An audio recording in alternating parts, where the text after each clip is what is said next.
വീട്ടിൽ കയറി വന്ന ഒരാളോട് പറയാവുന്നത് ഞങ്ങൾ പറഞ്ഞു. വല്യമ്മ കൂട്ടുകാരനെ ക്ഷണിച്ച് കയറ്റി.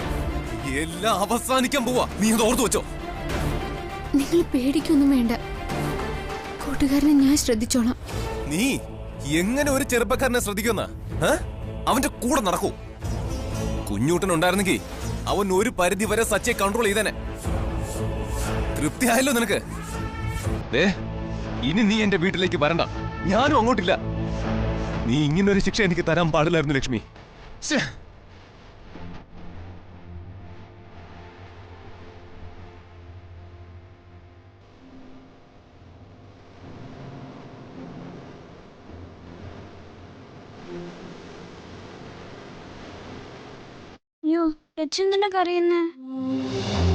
മോനെ, ഇവിടെ വന്ന ചേട്ടനോട് മോൻ എന്റെ ഭർത്താവിന്റെ പേര് പറയരുത്.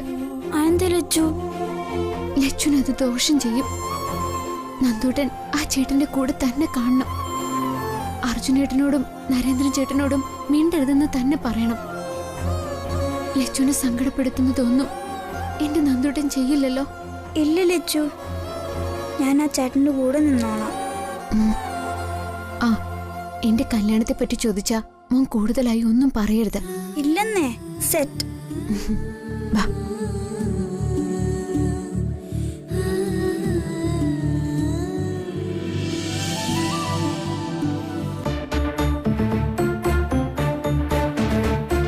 ഞങ്ങളെ അവിടെ വിട്ട ശേഷം ക്ഷേത്രത്തിനടുത്തുള്ള ഏതെങ്കിലും ഒരു ലോഡ്ജിലേക്ക് സച്ചി പോണം. അതൊക്കെ ചെയ്യാം. ഞാനവിടെ താമസിക്കാതിരുന്ന പോരെ. എന്റെ മുത്തശ്ശിയുടെ മുറി ഇതായിരുന്നു. ഇവിടെ ഈ കട്ടിലും മുത്തശ്ശി കിടക്കും. ഞാനിവിടെ താഴെ പായ വിരിച്ചു കിടക്കും. എത്ര ഉറക്കത്തിലും മുത്തശ്ശി അനങ്ങിയ ഞാൻ അറിയും. ഇവിടെ നിൽക്കുമ്പോ എന്റെ മുത്തശ്ശി എല്ലാം കേൾക്കുന്നുണ്ടെന്ന് എനിക്ക് തോന്നിപ്പോവാ.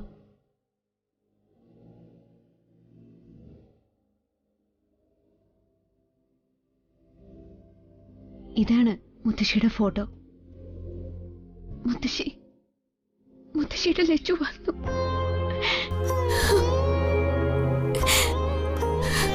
കരയാതെ അമ്മു. ഞാനൊന്ന് നോക്കട്ടെ മുത്തശ്ശിയെ.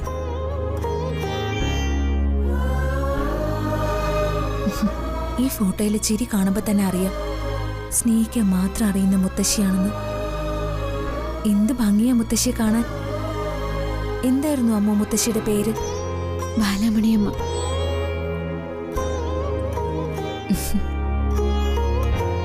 ഇവളും മുത്തശ്ശിയും നന്ദൂട്ടനായിരുന്നു കൂട്ട്. മുത്തശ്ശിക്ക് ഇവര് രണ്ടുപേരും ജീവനായിരുന്നു. ചായ കുടിക്ക്. നിനക്ക് വേണ്ടേ ലച്ചു? ഞാൻ കുടിച്ചോളാം ശ്രീചേട്ടത്തി. മുത്തശ്ശിയുടെ ഫോട്ടോ കൊണ്ടുവച്ച് ഒരു മാല കെട്ടിച്ചേർത്തട്ടെ. വന്നെന്തോട്ടാ.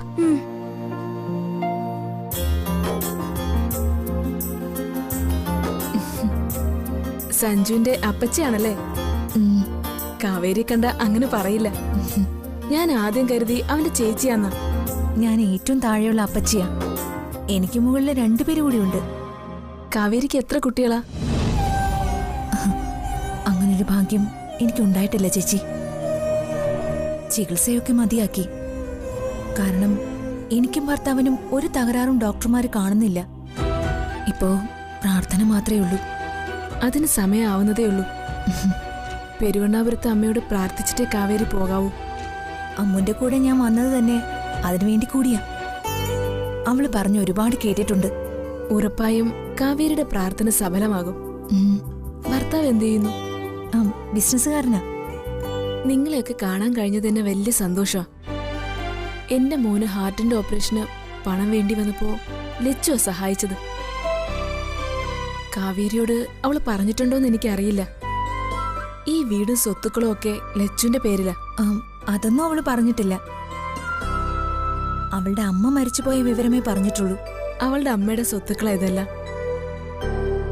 ഞങ്ങളിവിടെ വാടക കൊടുക്കാതെ താമസിക്കുന്നേ ഉള്ളൂ. ലച്ചു ഇറങ്ങി പോവാൻ പറഞ്ഞ അപ്പ ഞങ്ങൾ ഇറങ്ങണം. അതുപോലെ തന്നെ നല്ല ഭൂസ്വത്തും അവളുടെ പേരിലുണ്ട്. അതെവിടേക്കാന്ന് അവൾക്ക് പോലും അറിയില്ല. ഇപ്പൊ അവള് വന്നിരിക്കുന്ന തന്നെ പാട്ടക്കരാറ് പുതുക്കി കൊടുക്കാനാ. അതവൾ എന്നോട് പറഞ്ഞു. ഇവിടെ ഇത്രയ്ക്ക് സൗകര്യമുള്ളൂ. സിറ്റിന്ന് വന്ന നിങ്ങൾക്ക് ഈ സൗകര്യമൊന്നും പോരാന്നറിയാം. ചേച്ചി ഇത് പറഞ്ഞ് വിഷമിക്കൊന്നും വേണ്ട. എനിക്കിവിടം നന്നായിട്ട് ഇഷ്ടപ്പെട്ടു. ശുദ്ധമായ വായുവും ശുദ്ധമായ വെള്ളവും കിട്ടുന്നതിനേക്കാൾ നല്ല സ്ഥലം വേറെ എവിടാ ഉള്ളത്? കാവേരി ഡ്രസ്സൊക്കെ മാറ്റി വന്നോളൂ. വീടും പരിസരമൊക്കെ ഒന്ന് കാണാം. ഞാനിതാ വരുന്നു. ശരി. ഈ വീട്ടിൽ ഒരു രാജകുമാരിയെ പോലെ ജീവിക്കേണ്ട പെണ്ണ അവിടെ വന്ന് അടുക്കളപ്പണിക്കാരിയായി ജീവിക്കുന്നത് കഷ്ടം തന്നെ.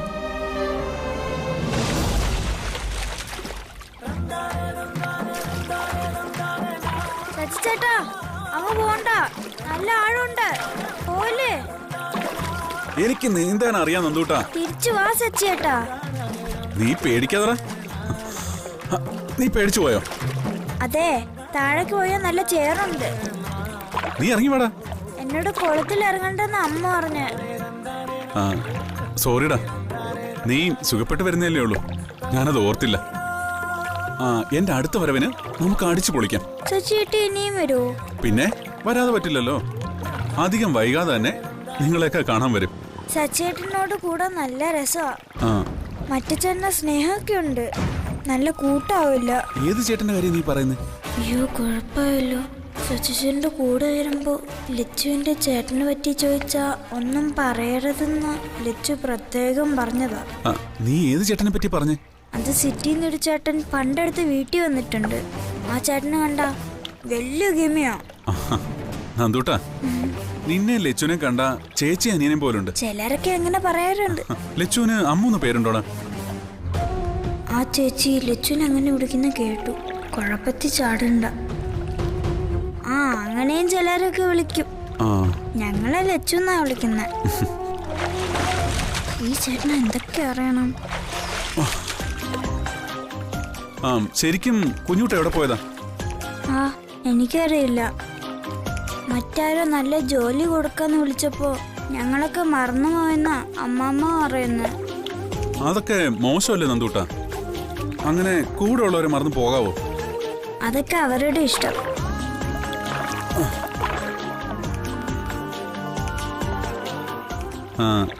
ലച്ചുന്റെ ഭർത്താവിന്റെ പേരെന്താ? സച്ചിചേട്ടൻ ആ ചേട്ടന്റെ ബന്ധുവില്ലേ?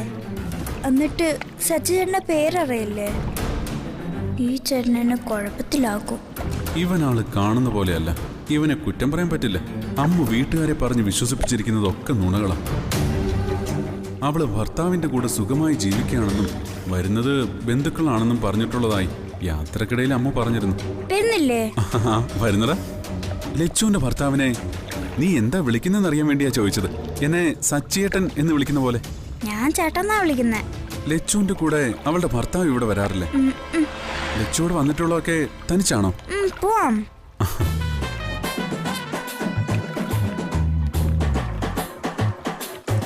നന്ദുട്ടാ നിക്കേ. എടാ നിക്കടാ. നിക്കേ. നിക്കടാ അവിടെ. ആ നിക്കേ. നിന്നേ. ഞങ്ങക്ക് അവരുടെ വിവാഹം കാണാൻ പറ്റിയില്ല. നീ എനിക്ക് ലച്ചുവിന്റെ വിവാഹ ആൽബം ഒന്ന് കാണിച്ചു തരുമോ? കല്യാണത്തിന്റെ ഫോട്ടോ എടുത്തെങ്കിലും ആൽബം ഒന്നും കിട്ടിയില്ല. എങ്കിലും ഒരു ഫോട്ടോ എങ്കിലും കാണാതിരിക്കോ? ഞാൻ കണ്ടില്ല.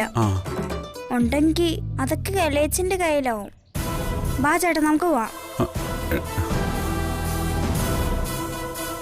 അപ്പോ കുഞ്ഞൂട്ടന്റെ റൂം ഒന്ന് തപ്പണം. അവിടെ കാണും അമ്മുവിന്റെ വിവാഹ ഫോട്ടോ.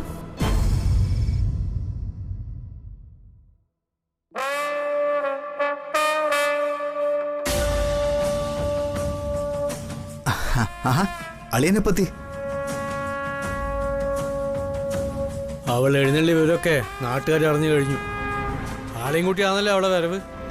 അളിയ ഒന്ന് പതുക്കെ. അവൻ വന്നിട്ടില്ല. അവളുടെ കൂടെ അവന്റെ ഒരു അപ്പച്ചിയും പിന്നെ അവന്റെ ഒരു കൂട്ടുകാരനുണ്ട്. അന്ന് ഹോസ്പിറ്റലിൽ വെച്ച് അവളുടെ കൂടെ ഉണ്ടായിരുന്നവനാ സച്ചി എന്ന അവന്റെ പേര്. ഒരിക്കൽ അവള് പറയും ഭർത്താവിന്റെ അനിയനാണെന്ന്, പിന്നെ പറയും ഭർത്താവിന്റെ കൂട്ടുകാരാണെന്ന്. സത്യം എന്താണെന്ന് ആർക്കറിയാം? അതിലേത് ശരിയായാലും നമുക്കെന്താ അളിയാ? അവൻ അവരുമായിട്ട് ബന്ധമുണ്ടെന്നതിന് തെളിവല്ലേ ലച്ചുവിന്റെ ഭർത്താവിന്റെ അപ്പച്ചിയും അവർക്കൊപ്പം വന്നത്. അവനെവിടെ? അകത്തിരിക്കണോ? പുറത്തു പോയിരിക്കുക. അത് നല്ല തന്നെയല്ലേ? നാട്ടുകാർക്ക് അറിയട്ടെ ലച്ചു വന്ന കാര്യം. എന്നെയും നിന്നെയും സിറ്റിയിൽ വെച്ച് അവൻ കൈകാര്യം ചെയ്ത് വിട്ട വിവരം നീ മറന്നു കാണും. പക്ഷെ ഞാൻ ഒരിക്കലും അത് മറക്കില്ല. ഇപ്പൊ അവനെ കിട്ടിയിരിക്കുന്നത് നമ്മുടെ കളത്തിലാ. കണക്കുകൾ തീർക്കാനുള്ള സമയമല്ല അളിയാ നമ്മുടേത്. എടുത്തു ചാടി അളിയനൊന്നും ചെയ്യരുത്. നാവിന്ന് അറിയാതെ വീഴുന്നൊരു വാക്ക് മതി എല്ലാം തകിടം മറിയാൻ. അളിയന് തിരികെ പ്രസിഡന്റിന്റെ കസേര പിടിച്ചെടുക്കണം. നമുക്ക് ലീസിന്റെ പണവും കിട്ടണം. അതിൽ കൂടുതലൊന്നും ഇപ്പൊ നമ്മുടെ മുന്നിലില്ല. ലച്ചു എല്ലാം മറന്ന മട്ട.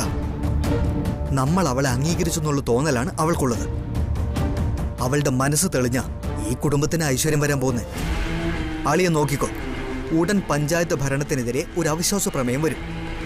പുതിയ പ്രസിഡന്റിനെതിരെ വ്യാപകമായ പരാതികളാ. അതിൽ അളിയും വിജയിക്കുകയും ചെയ്യും. അതിനുള്ള സാധ്യതകളാ തെളിഞ്ഞു വരുന്നത്.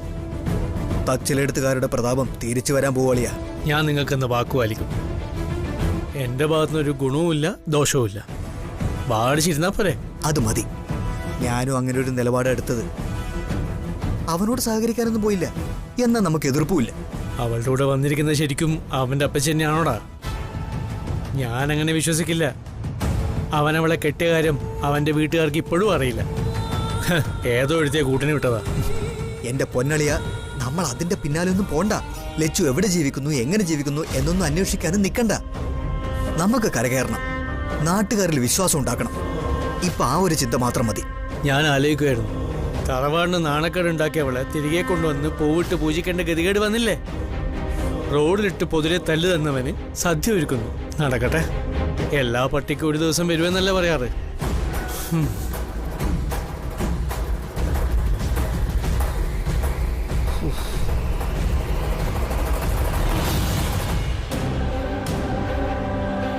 സച്ചി അമ്മുവിന്റെ വീടും ബന്ധുക്കളെയൊക്കെ കാണാൻ പോയി. ഉറപ്പായും അവൻ അറിയേണ്ടത് അമ്മുവിന്റെ വിവാഹത്തെക്കുറിച്ചാവും.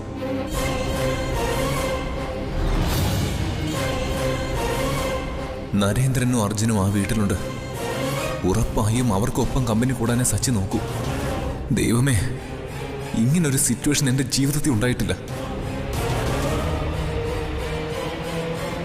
അന്ന് പെരുവണ്ണാപുരത്തെ ലോഡ്ജിൽ നിന്ന് പോകുമ്പോൾ നിനക്ക് ഈ നാടുമായി എന്തോ ബന്ധമുണ്ടെന്ന് സച്ചി പറഞ്ഞു.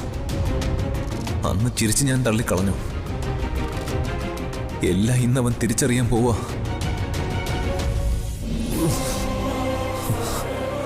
വീട്ടിൽ നിന്ന പെണ്ണ് സഞ്ജു താലി കെട്ടിയവളാണെന്ന് അവൻ അറിഞ്ഞ. ഈശ്വര, എങ്ങനെ ഞാൻ അവനെ നേരിടും?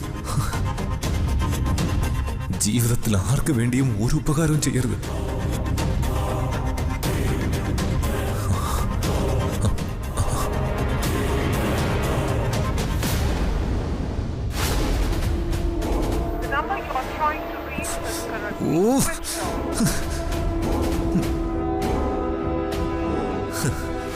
ലക്ഷ്മി അവനെ മാനേജ് ചെയ്യുന്നു. എങ്ങനെ, എന്ത് ധൈര്യം അവളെ കാണിക്കുന്നത്? സ്വാതിയും അടങ്ങിയിരുന്നില്ല. അവൾ ആ ഫോട്ടോ എടുത്ത സ്റ്റുഡിയോ കണ്ടെത്തി കഴിഞ്ഞു. കമ്പ്യൂട്ടർ ഓണായ വിവാഹ ഫോട്ടോകൾ അവളുടെ ഫോണിലെത്തും. അനിയത്തിയുടെ കഴുത്തിൽ താലി കെട്ടിയവന്റെ മുഖം കാണാൻ അവള് ഫോണെടുത്ത് നോക്കും.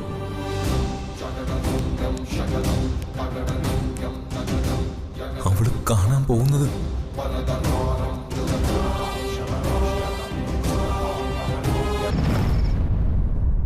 പാട്ടക്കരാറിന്റെ കാര്യം ലച്ചു എന്തെങ്കിലും പറഞ്ഞു? അവൾ അതിനു വേണ്ടിയല്ലേടാ വന്നത്. പിന്നെ ഞാൻ ആ വിഷയം സംസാരിച്ചിട്ടേ ഇല്ല. രാത്രിയാവട്ടെ എന്ന് കരുതി ഇരുന്നതാ. കൂടെ ആ പെണ്ണുണ്ട്. അവനെവിടെ? അകത്തേരി വാതിലടച്ചിരിക്കുകയാണോ? ഒന്ന് പതുക്കെ പറ നരേന്ദ്ര. എനിക്കറിയാം നീ ഒടുക്കം കുളം കലക്കുമെന്ന്. ഞാൻ അളിയനോട് പറഞ്ഞില്ലെന്നേ ഉള്ളൂ. അവൻ എല്ലാ സെറ്റപ്പ് ആയിട്ടാ വന്നിരിക്കുന്നേ. അവന്റെ കയ്യിൽ തോക്ക് വരുന്നുണ്ട്. നീ ആരാണ് ഈ പേടിപ്പിക്കുന്നേ? നരേന്ദ്ര നമ്പിയോ? അവന്റെ കയ്യിൽ തോക്ക് കഴുത്തോക്കായിരിക്കും. ഇതുകൊണ്ട് അളിയനോട് ഞാൻ പറയാതിരുന്നേ. അവന്റെ ചേട്ടന് അളിയന്റെ പ്രകൃതം അറിയാവുന്നതല്ലേ. വെറും കൈയോടെ ഇങ്ങോട്ട് വരുമോ? പോരാത്തതിന് 2 പെണ്ണുങ്ങളും കൂടെയുണ്ട്. എന്നോട് അവൻ കട്ടായം പറഞ്ഞു, അളിയൻ ലച്ചുവിനെ ഉപദ്രവിക്കാൻ ചെന്ന പൊട്ടിക്കൂന്ന്. അവൻ പൊട്ടിക്കോളയാ. നരേന്ദ്ര, നമ്മളിപ്പോ നമ്മുടെ നിലനിൽപ്പിന്റെ കാര്യം നോക്കേണ്ടത്. ഇവിടെ മത്സരമല്ല വേണ്ടത്, കൂർമ്മ ബുദ്ധിയാ. ലച്ചു വരുന്നുണ്ട്. അവക്കെന്തോ പറയാനുണ്ടെന്ന്.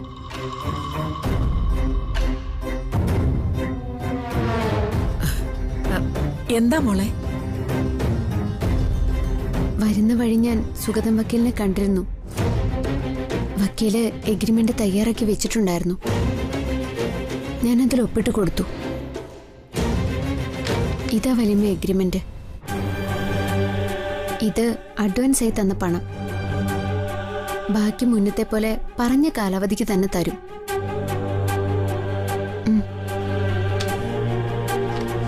സന്തോഷായി മോളെ. പറയാതെ തന്നെ നീ ഇത് ചെയ്തല്ലോ. ഞാനിത് ചെയ്യാതിരിക്കൂ വല്യമ്മേ. എനിക്ക് ഈ ജന്മം നിങ്ങളെ മറക്കാൻ പറ്റുമോ? നരേന്ദ്രന് നിന്നോട് പകയോ ദേഷ്യമോ ഒന്നുമില്ല. നിന്നെ അവൻ മുമ്പ് ശല്യപ്പെടുത്താൻ വന്നതൊക്കെ ശരി തന്നെ. ഇപ്പൊ അവന്റെ മനസ്സിൽ അങ്ങനെയൊന്നുമില്ല. അത് സത്യമല്ലച്ചു. അന്ന് അങ്ങനെയൊക്കെ സംഭവിച്ചു പോയി. അത് തിരുത്തി പോകാനാ അളിയൻ ആഗ്രഹിക്കുന്നേ. ഞങ്ങൾക്ക് വേണ്ടി നീ പ്രാർത്ഥിക്കണേ മോളെ. നിന്റെ പ്രാർത്ഥന ദേവി കേൾക്കും. ഞങ്ങൾക്ക് നഷ്ടമായതൊക്കെ തിരിച്ചു കിട്ടും. നരേന്ദ്രന്റെ പ്രസിഡന്റ് പദവിയും. നമ്മൾ ഈ നാട്ടിൽ എങ്ങനെയാ ജീവിച്ചതെന്ന് നിനക്കറിയാലോ മോളെ.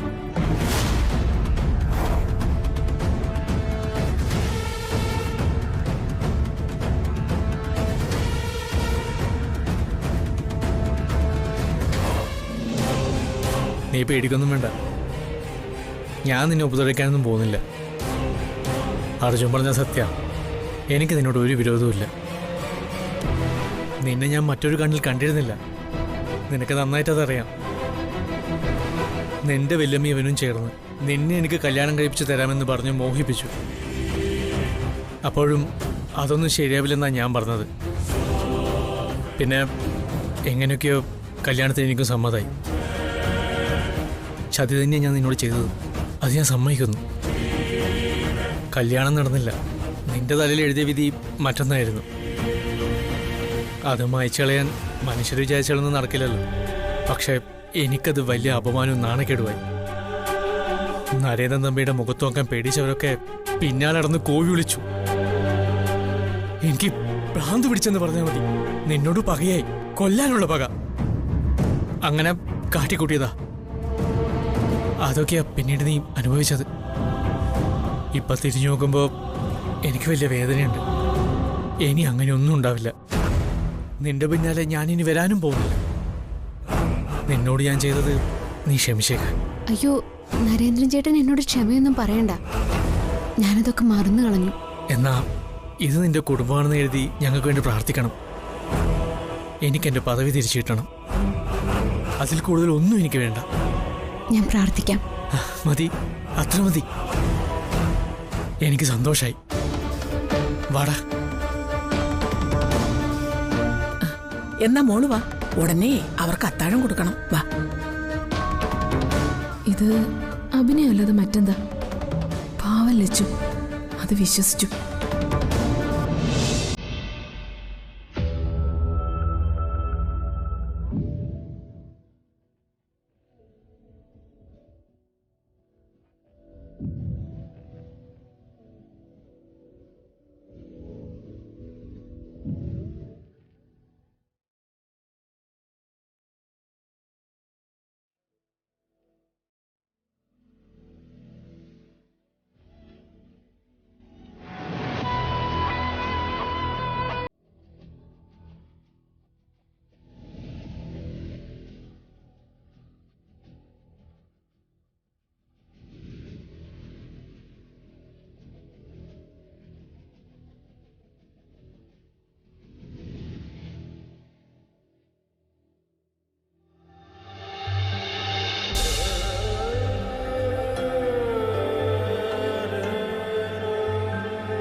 എന്തിനാണ് നമ്മള് ആദ്യമായി കാണുകയാണ്.